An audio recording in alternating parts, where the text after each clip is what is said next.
Assalamualaikum warahmatullahi wabarakatuh. Halo semuanya, perkenalkan nama saya Rezal Fiu Prianda dengan NIM C1D1230025. Program Studi Bisnis Digital Kelas A, Angkatan 2023 Universitas Jambi. Yang saya hormati dosen pengampu mata kuliah Cyber Security Management, Bapak Bambang Purnomo, SEMM. Di sini saya akan mempresentasikan mengenai cara kerja dan contoh keamanan cyber. Untuk yang pertama, saya akan menjelaskan apa itu cyber security.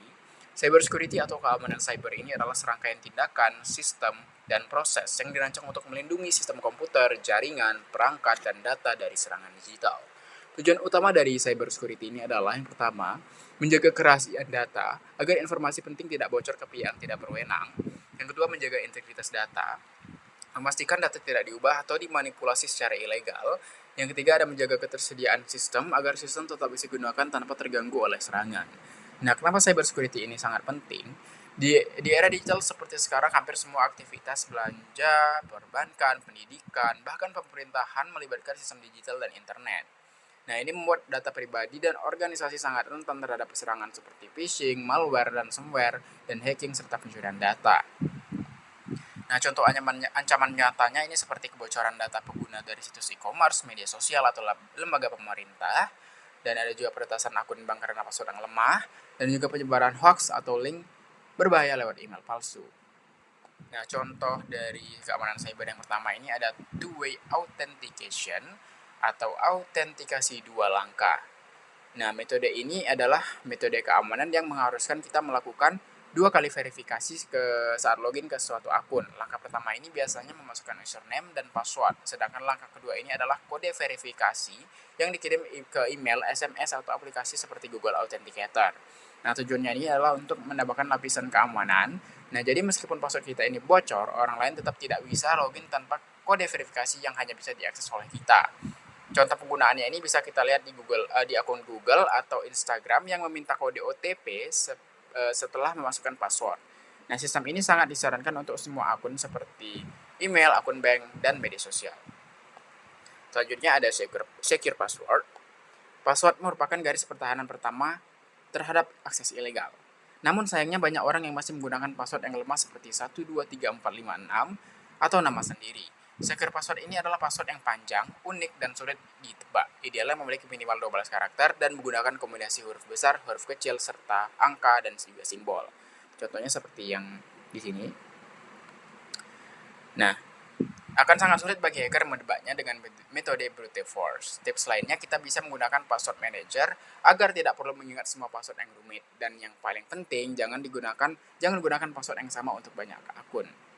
Selanjutnya ada regular updates. Nah, update sistem ini sering dianggap sepele, tapi sebenarnya sangat penting. Update ini bukan hanya tentang fitur baru, tapi juga menutup celah keamanan atau bug yang bisa dimanfaatkan oleh hacker. Setiap aplikasi, software, bahkan sistem operasi seperti Windows, Android, atau iOS selalu diperbarui untuk memperbaiki kerentanan yang ditemukan. Jika kita menunda update, maka kita membuka peluang bagi malware atau virus untuk menyerang sistem melalui celah yang sudah diketahui hacker. Contohnya adalah kasus dari ransomware WannaCry tahun 2017 yang menyerang ribuan komputer karena banyak sistem yang belum diperbarui. Jadi kita selalu aktifkan pembaruan otomatis agar kita tidak ketinggalan patch keamanan terbaru. Selanjutnya ada antivirus. Nah, antivirus ini adalah software yang dirancang untuk mendeteksi, memblokir, dan menghapus virus atau malware dari perangkat kita. Cara kerjanya ini adalah dengan memindai file dan aktivitas sistem, kemudian membandingkannya dengan database virus yang dikenal. Saat ada file mencurigakan, antivirus akan langsung memberi peringatan, menghapus, atau mengkarantina file tersebut. Nah, antivirus modern ini juga menawarkan proteksi real time dan bisa mendeteksi ransomware, spyware, hingga phishing. Beberapa antivirus populer saat ini adalah Avast, Kaspersky, dan Bad Defender. Pastikan antivirus kita ini selalu diupdate agar bisa mengenali ancaman terbaru. Selanjutnya ada firewall. Kalau antivirus menjaga bagian dalam perangkat kita, maka firewall ini adalah penjaga gerbangnya. Nah, firewall ini bertugas untuk menyaring lalu lintas jaringan baik yang masuk maupun keluar. Tujuannya adalah mencegah akses tidak sah dari luar ke sistem kita dan mengontrol data yang keluar agar tidak ada kebocoran informasi. Misalnya, ketika kita terhubung ke Wi-Fi publik, firewall ini akan memblokir koneksi mencurigakan dari perangkat asing yang mencoba untuk masuk. Nah, ada dua jenis firewall. Yang pertama, ada software seperti Windows Defender Firewall dan hardware yaitu biasanya digunakan di perusahaan besar. Nah, mengaktifkan firewall ini adalah salah satu langkah penting untuk menjaga keamanan jaringan pribadi maupun organisasi. Selanjutnya ada no phishing. Phishing ini adalah salah satu serangan cyber yang paling umum karena memanfaatkan kelalaian atau ketidaktahuan pengguna. Biasanya pelaku akan menyamar sebagai pihak resmi seperti bank, marketplace, atau layanan digital dan mengirim email atau pesan palsu untuk mencuri informasi penting seperti username, password, bahkan OTP. Contohnya kita menerima email yang mengaku dari bank menyuruh klik link tertentu karena ada masalah dengan akun, padahal itu situs palsu yang dibuat menyerupai situs asli. Kalau kita login ke sana, mungkin semua data kita akan jatuh ke tangan hacker. Nah, cara menghindarinya adalah yang pertama kita akan memeriksa email, alamat email pengirim dan jangan pernah klik-klik mencurigakan dan pastikan alamat situs ini adalah resmi. Biasanya dimulai dengan HTTPS dan jangan pernah bagikan OTP ini ke siapapun, bahkan jika yang meminta mengaku dari customer service. Selanjutnya ada encryption atau enkripsi. Nah, enkripsi ini adalah proses mengubah data menjadi bentuk kode atau simbol yang tidak bisa dibaca oleh orang lain tanpa kunci tertentu. Fungsinya ini adalah untuk melindungi data, baik saat disimpan maupun saat dikirimkan melalui jaringan. Contoh paling umum ini adalah enkripsi end-to-end pada aplikasi seperti WhatsApp. Pesan yang kita kirim akan dienkripsi di perangkat kita dan hanya bisa dekripsi oleh penerima. Jika ada pihak ketiga yang berhasil mencegat pesan itu, mereka hanya akan melihat data acak yang tidak bisa dibaca. Nah, enkripsi ini sangat penting untuk menjaga privasi, terutama pada email, transaksi online, dan penyempatan data penting. Ada dua jenis utama, ya. Pertama ada symmetric encryption, yaitu satu kunci digunakan untuk enkripsi dan dekripsi. Dan ada asymmetric encryption, yaitu menggunakan dua kunci, public dan private. Selanjutnya ada secure DNS. Nah, DNS ini adalah sistem yang menerjemahkan nama domain seperti google.com menjadi alamat IP. Tapi jika DNS tidak aman, hacker bisa menyusupkan DNS palsu untuk mengarahkan kita ke situs tiruan. Ini disebut DNS spoofing atau DNS hijacking.